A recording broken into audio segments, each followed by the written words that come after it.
నమస్తే welcome to Suman TV. సాధారణంగా మోకాలు నొప్పులు రావడానికి కారణాలు ఏమై ఉంటాయి? చాలా మంది అనుకుంటారు మోకాలు నొప్పులు వస్తున్నాయంటే నా మోకాళ్ళు అరిగిపోయాయేమో అందుకే పెయిన్స్ వస్తున్నాయని అనుకుంటూ ఉంటారు. కేవలం అరుగుదల ఒకటే కారణంగా ఉంటుందా? అదర్ రీజన్స్ ఏమైనా ఉన్నాయా? అలాగే దీన్ని డయాగ్నోసిస్ చేయడానికి కేవలం మనకి ఎక్స్‌రే ఒకటే సరిపోతుందా? లేదంటే ఎంఆర్ఐ కూడా తీసుకోవాలా? ఏంటి ఎక్స్‌రేకి, ఎంఆర్ఐకి డిఫరెన్సెస్? సో ఎంఆర్ఐ తీసుకోవటం వల్ల ఎలాంటి బెనిఫిట్లు కూడా ఉంటాయి? సో ఈ విషయాలన్నీ కూడా మాట్లాడేద్దాం. మనతో పాటు ఉన్నారు doctor Meena Chandra garu from Epione pain management Jubilee Hills branch. Hello ma'am. Hello నమస్తే మ్యామ్, ఫస్ట్ ఆఫ్ ఆల్ మనం డయాగ్నోసిస్ గురించి మాట్లాడుకునే ముందు అసలు పెయిన్స్, మోకాళ్ళ నొప్పులు అనేవి నీ పెయిన్స్ ఎందువల్ల వస్తూ ఉంటాయి? ఏంటి మెయిన్ రీజన్స్ ఉన్నాయి దీనికి? ఇది వెరీ కరెక్ట్ క్వశ్చన్ బికాజ్ ఒకసారి మోకాలు నొప్పి స్టార్ట్ అయితే మెయిన్ జనరల్ గా పాపులేషన్ లో ఇది అరుగుదల స్టార్ట్ అయింది, they will think like that. But first is diagnosis చాలా ఇంపార్టెంట్ ఉంది. డయాగ్నోసిస్ కోసం we have to talk to the patient history. So ఏ మూవ్మెంట్లో నొప్పి ఉందా, ఎప్పటి నుంచి నొప్పి ఉందా, తర్వాత ఇది మోకాల్కి ఎగ్జామినేషన్ చేయాలి, ఏ ప్లేస్లో ప్రాబ్లం ఉందా చూసిన తర్వాత ప్రాపర్ డయాగ్నోసిస్ యూజువలీగా జస్ట్ ఎక్స్రేలోనే చేస్తారు. బట్ ఇప్పుడు రాయల్ కాలేజ్ ఆఫ్ రేడియాలజిస్ట్కి రికమెండేషన్స్ ప్రకారం అల్ట్రాసౌండ్ స్కాన్ కూడా చాలా ఇంపార్టెంట్ ఉంది. ఓకే, ఇప్పుడు చూడండి, ఇది ఎక్స్రే ఉంది. ఎక్స్రేలో ఏం తెలుస్తుందా మీకు? Only bones. అవును, బోన్స్ తర్వాత గుజ్జు అరిగింది, ఎంత అరిగింది, ఇది క్లారిటీ లేదు. ఎక్స్ట్రా బోన్ గ్రోత్ ఉంటే తెలుస్తుంది, ఫ్రాక్చర్ ఉంటే తెలుస్తుంది. కానీ మోకాలు చాలా స్ట్రక్చర్స్ ఉన్నాయి. రెండు బోన్స్ మధ్య గుజ్జు ఉంటుంది, 6-7 లిగమెంట్స్ ఉన్నాయి, బర్సా ఉంది, సాఫ్ట్ టిష్యూస్ ఉంది. So every structure can be a pain generator, not only cartilage, not only అరుగుదల వల్ల నొప్పి స్టార్ట్ అవుతుంది ఇది కాదు. జనరల్గా ఎస్, అరుగుదల వల్ల majority of the pain start అవుతుంది. కానీ లిగమెంట్స్లో ప్రాబ్లం ఉంటే, బర్సైటిస్ ఉంటే, సాఫ్ట్ టిష్యూ ఇంజరీ ఉంటే, టెండెన్స్లో ప్రాబ్లం ఉంటే, ఆర్ ఓన్లీ వాటర్ ఉంటేనే కూడా నొప్పి స్టార్ట్ అవుతుంది. సో ఈ రికమెండేషన్ ప్రకారం ultrasound it's a diagnostic test bed side. Patient వస్తే ఒక చిన్న trained sonologist can do this. Okay, రేడియేషన్కి ఎక్స్పోజర్ ఏమీ లేదు. సో చూడండి, ఈ స్కాన్ ప్రకారం ఇది వాటర్ తెలుస్తుంది, ఇది బ్లాక్ తెలుస్తుందా మీకు? ఇది వాటర్ కలెక్షన్. ఈ ఎక్స్రేలో క్లారిటీ ఏం తెలియట్లేదు.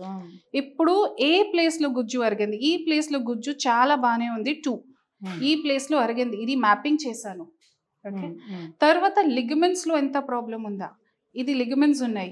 ఇది మెనిస్కస్ లో ఎంత ప్రాబ్లం ఉందా, మెనిస్కస్ డీజనరేట్ అయింది, వాస్కులారిటీ ఎక్కువ అయింది, మొత్తం క్లారిటీగా ఈ అల్ట్రాసౌండ్ స్కాన్ లో తెలుస్తుంది. ఈ అల్ట్రాసౌండ్ స్కాన్ కానీ ట్రైన్ సోనాలజిస్ట్ ప్రకారమే చేయాలి. ఓకే, థర్డ్ ఇది ఎంఆర్ఐ కూడా ఉంది. బట్ ఎంఆర్ఐ చాలా ఎక్స్పెన్సివ్. ఒక మోకాల్కి అరౌండ్ 10,000-14,000 అవుతుంది. Every one can not afford MRI. And necessity కూడా లేదు. ఓన్లీ ఇంజరీ అయిన తర్వాత ఆర్ ఇన్ఫెక్షన్ ఉంటే, డౌట్ ఉంటే we send for MRI.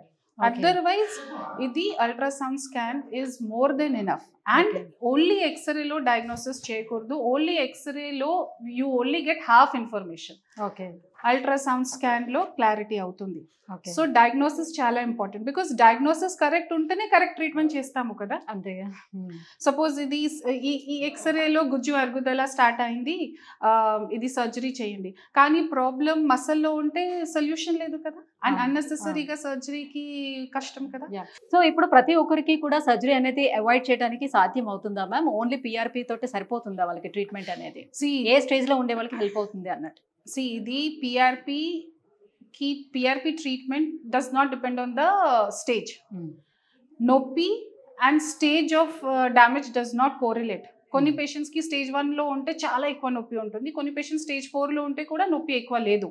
So ఇది కోసం డయాగ్నోసిస్ ప్రాపర్ కోసం ఇంపార్టెంట్ ఉంది. ఫస్ట్ పేషెంట్లో మాట్లాడు, ఎంత ప్రాబ్లం ఉందా, సిమ్టమ్స్ ఏంటి, డైలీ యాక్టివిటీస్ డిఫికల్ట్ అవుతుందా లేదా, నిద్ర డిస్టర్బ్ అవుతుందా లేదా, దాని ప్రకారమే we have to prepare the protocol. Not necessary every patient will require PRP. కొన్నిసార్లు జస్ట్ లైఫ్ స్టైల్ మోడిఫికేషన్ చేస్తేనే కరెక్ట్ అవుతుంది. ఓకేనా? So if it is just a muscle strain or only bursitis ఉంటే కొన్ని టాబ్లెట్స్లో, కొన్ని ఎక్సర్సైజెస్లో, లైఫ్ స్టైల్ మోడిఫికేషన్స్లో కూడా cure అవుతుంది. So 100% ప్రతి పేషెంట్కి సర్జరీ చేయాలి ఆర్ 100% ప్రతి పేషెంట్కి పిఆర్పి చేయాలి కూడా కాదు. That is why diagnosis is important. So that is why ఇది first you should know where to go. Who is listening to you. ఇది జస్ట్ ఎక్స్రే చూస్తూ ఓకే మీకు అరుగుదల చలో సర్జరీ, ఇది కాదు, ఇది రాంగ్. కేవలం డయాగ్నోసిస్ చేయడానికి ఓన్లీ అల్ట్రాసౌండ్ ఇవి మాత్రమే ఉన్నాయా, ఇంకా వేరే ఏమైనా జనరల్ గా ఎక్స్రే, అల్ట్రాసౌండ్, ఎంఆర్ఐ ఉంది. సో ఆల్రెడీ చెప్పాను కదా, ఎక్స్రేలో 50% క్లారిటీ అవుతుంది, ultrasound easiest bed side test and almost 90% information cover అవుతుంది. ఎంఆర్ఐ మోస్ట్లీ ఇన్ఫెక్షన్ కోసం, or if we're suspecting some ligament injury and any kind of other abnormality, దానికోసం MRI. But again MRI is expensive. So ఇది patient బట్టి we have to decide ఏ investigation important ఉంది. So Epione pain management ఈ clinic లో మనకి ultrasound scan అనేది available ఉందా? అవును, ఇది నా దగ్గర అల్ట్రాసౌండ్ అవైలబిలిటీ ఉంది.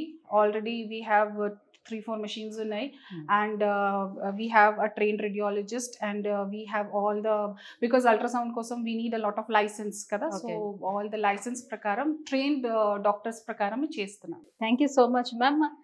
సో వ్యూవర్స్ చూస్తున్నారు కదా, సో మనం డయాగ్నోసిస్ చేయడానికి మోకాళ్ళ అరుగుదలకి సంబంధించి కానివ్వండి, లేకపోతే భుజాల అరుగుదలకు సంబంధించిన కానీ, వెన్నుకు సంబంధించి కానీ ఏదైనా సరే కూడా డయాగ్నోసిస్ చేయడానికి ఎంఆర్ఐ అనేది చాలా ఎక్స్పెన్సివ్ కాబట్టి కొంతవరకు మనకి అల్ట్రాసౌండ్ స్కాన్ అనేది సరిపోతుందని చెప్తున్నారు. సో అవన్నీ కూడా ట్రీట్మెంట్కి సంబంధించిన అన్ని డయాగ్నోసిస్ చేయడానికి కావాల్సిన ఎక్విప్మెంట్కు కూడా మనకి ఈపియాన్ పెయిన్ మేనేజ్మెంట్లోని మనకి అందుబాటులో ఉన్నాయి. సో ఎవరైనా సరే ఈ మోకాల నొప్పులు కానీ, భుజాల నొప్పులు కానీ, వెన్నుకు సంబంధించినటువంటి ఇష్యూస్ కానీ, లేకపోతే తుంటికి సంబంధించినటువంటి ఇష్యూస్, ఇలాంటి ఇష్యూస్ ఎవరైనా సఫర్ అవుతున్నటువంటి కింద స్క్రోల్ అవుతున్నటువంటి నెంబర్కి ఒకసారి కాల్ చేసి ఈపియాన్ పెయిన్ మేనేజ్మెంట్ని అప్రోచ్ అవ్వండి. Thank you.